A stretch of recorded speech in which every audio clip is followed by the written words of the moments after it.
परसों शाम भारत की राजधानी दिल्ली में कार ब्लास्ट हुआ। 12 लोगों की मौत हो गई, 25 से 30 लोग घायल हुए। कल पाकिस्तान की राजधानी इस्लामाबाद में कार ब्लास्ट होता है। खबर के मुताबिक 12 लोगों की मौत हो गई, 25 से 30 लोग इसमें भी घायल हुए। यहां भी कार ब्लास्ट, वहां भी कार ब्लास्ट, यहां भी तकरीबन फिदायीन हमला और वहां भी तकरीबन फिदायीन हमला। इन आतंकियों को हुआ क्या है समझ नहीं आता है। खुद तो चले जाते हैं, अपने आप को उड़ा लेते हैं, साथ ही साथ कई सारे बेगुनाहों को भी मौत के मुंह में डाल देते हैं।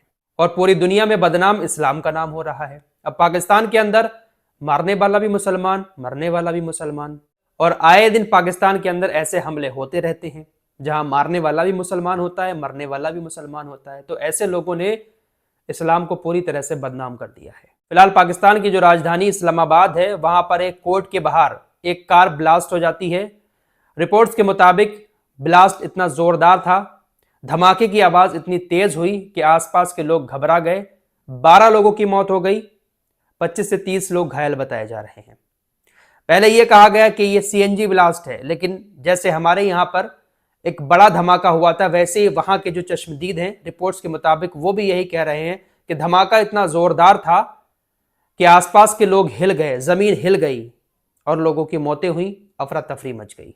ऐसी हरकतें करने वालों के नाम मुसलमान होते हैं और फिर इस्लाम को बदनाम किया जाता है। मेरे दोस्तों, इस्लाम तो वो है, इस्लाम की तालीम तो वो है कि अगर किसी ने एक बेगुनाह का कत्ल किया तो मानो उसने पूरी इंसानियत का कत्ल किया। इस्लाम की तालीम तो ये है। ऐसे हमलों के बाद जो लोग पूरी कौम को टारगेट करते हैं, पूरे धर्म को टारगेट करते हैं, उनसे मैं यही कहना चाहूंगा, ये है असली इस्लाम कि अगर आपका पड़ोसी भूखा सो रहा है, चाहे वो हिंदू हो चाहे मुस्लिम हो, अगर वो भूखा है तो उसको खाना खिलाओ। एक मुसलमान अगर किसी बेगुनाह का कत्ल कर देता है तो इस्लाम की नजर में उसने पूरी इंसानियत का कत्ल कर दिया। तो ये जो लोग करते हैं ऐसी हरकतें, इसमें कितने बेगुनाह मारे गए हैं। दिल्ली के अंदर ये जो ब्लास्ट हुआ, इसमें कितने बेगुनाह मारे गए। फिलहाल इसमें अभी तक क्या कुछ हुआ है वो आगे बताऊंगा, लेकिन जिन लोगों की मौत हुई है उनके घर कोहराम मचा हुआ है। आपकी स्क्रीन पर ये जो शख्स दिखाई दे रहा है, इसका नाम था मोहसिन। ये मेरठ का रहने वाला है। अपने बीवी बच्चों के साथ दिल्ली के अंदर जाकर रह रहा था, ई रिक्शा चलाता था।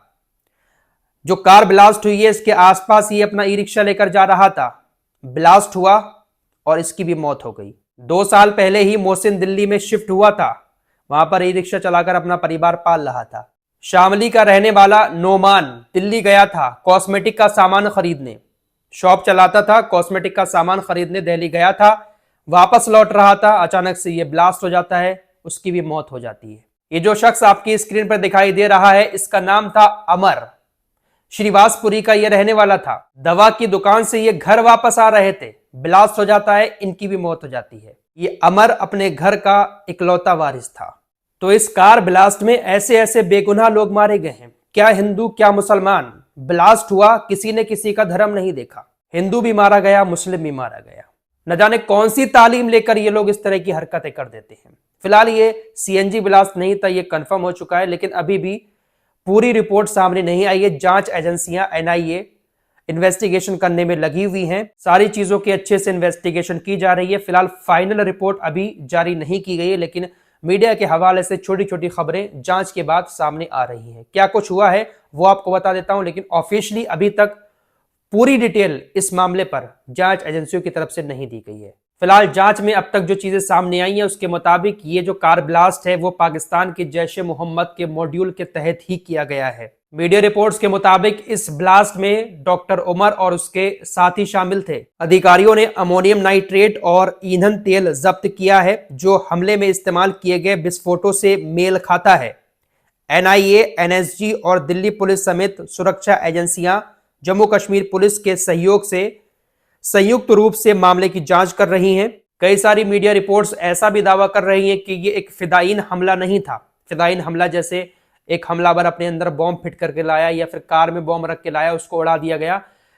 कई सारी मीडिया रिपोर्ट्स में यह दावा किया जा रहा है कि जांच में कुछ ऐसी बातें सामने आ रही हैं कि यह फिदायीन हमला नहीं था, हमला करने की फिराक में नहीं था, बस जल्दबाजी में, घबराहट में यह हमला हो गया।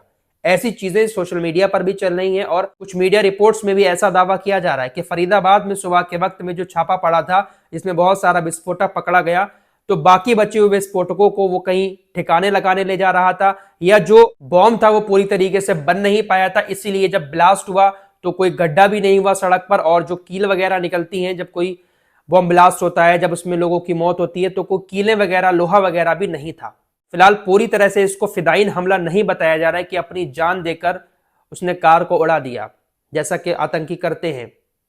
यह कहा जा रहा है कि घबराहट में भागने की कोशिश कर रहा था, उसी बीच ये फट गया क्योंकि कार मूव हो रही थी जब ब्लास्ट हुआ। ऐसी चीजें मीडिया से सामने आ रही हैं, लेकिन सारी जानकारी तभी सामने आएगी जब इन्वेस्टिगेशन टीमें, एनआईए सब कुछ इन्वेस्टिगेशन करने के बाद प्रेस कॉन्फ्रेंस करके देश को बताएंगी। बाकी मीडिया की तरफ से तो हर मिनट पर कोई ना कोई नया एंगल निकालकर हमारे सामने रखा ही जा रहा है। जहां एजेंसियां कोई बात नहीं भी कह रही हैं, उसको भी कहीं ना कहीं क्वेश्चन मार्क लगाकर हमारा मीडिया दिखा रहा है। अब मीडिया का क्या ही कहना। धर्मेंद्र पाजी की आपने खबर सुनी होगी, मीडिया ने तो परसों उनको श्रद्धांजलि भी दे दी थी, बाकायदा पूरा शो कर दिया, शोक जताते हुए कि धर्मेंद्र जी अब हमारे बीच नहीं रहे। और ये किसी अरे गहरे ने नहीं किया था, कोई छुटपुटिया एंकर ने नहीं किया था, बल्कि अपने आप को भारत के सबसे बड़े चैनल की सबसे बड़ी एंकर मानने वाली अंजना ओम कश्यप ने लाल किले पर खड़े होकर, जहां पर ब्लास्ट हुआ था, कार ब्लास्ट, वहां पर उनको न जाने कहां से सूत्रों ने खबर दे दी और बाकायदा पूरा शो कर डाला था इमोशनल होकर। हम श्रद्धांजलि देते हैं और हमारे बीच अब धर्मेंद्र नहीं रहे, बाकायदा पूरा शो कर डाला। बड़े बड़े पत्रकारों ने ट्वीट कर दिए, चित्रा त्रिपाठी जैसे लोगों ने ट्वीट कर दिए कि वो अब हमारे बीच नहीं रहे। हेमा मालिनी तक ये बात पहुंची, धर्मेंद्र जी की बेटी तक ये बात पहुंची, ईशा देओल तक।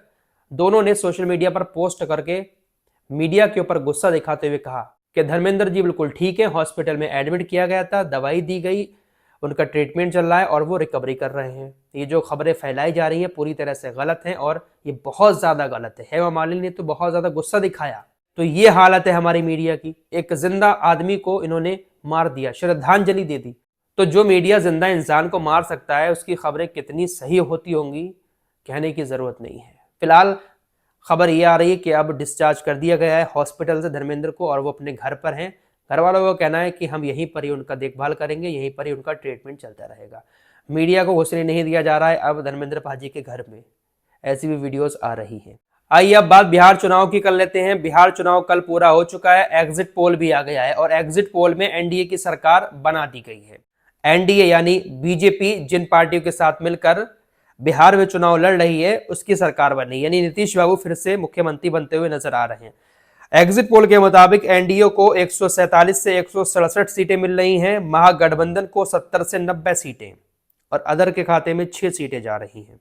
टोटल सीट जो है वो 243 हैं। बहुमत से जीतने के लिए 122 सीटें चाहिए हैं, मिल रही हैं 140 सीटें लगभग एनडीए को एग्जिट पोल में, तो सरकार तो बनी नहीं है। लेकिन कुछ लोग कह रहे हैं कि ये आंकड़े पूरी तरह से गलत हैं, एग्जिट पोल गलत साबित होगा। देखते हैं भाई क्या होता है। अच्छा, मीडिया की बात चली है तो मीडिया के द्वारा फैलाई गई एक फर्जी खबर और आपको बता देता हूं। कल फरीदाबाद पुलिस की तरफ से एक ट्वीट किया गया जिसमें लिखा गया कि मीडिया ने एक भ्रामक खबर प्रचारित हो रही है कि सेक्टर 56 फरीदाबाद क्षेत्र में विस्फोटक सामग्री मिली है। यह सामग्री शादी विवाह में चलने वाले पटाखे या उसका रॉ मटेरियल है। इसका आतंकवादी गतिविधियों से कोई संबंध नहीं है। फरीदाबाद पुलिस इसका खंडन करती है, भ्रामक प्रचार ना करें। तो कितनी जल्दबाजी करते हैं ये लोग मीडिया वाले।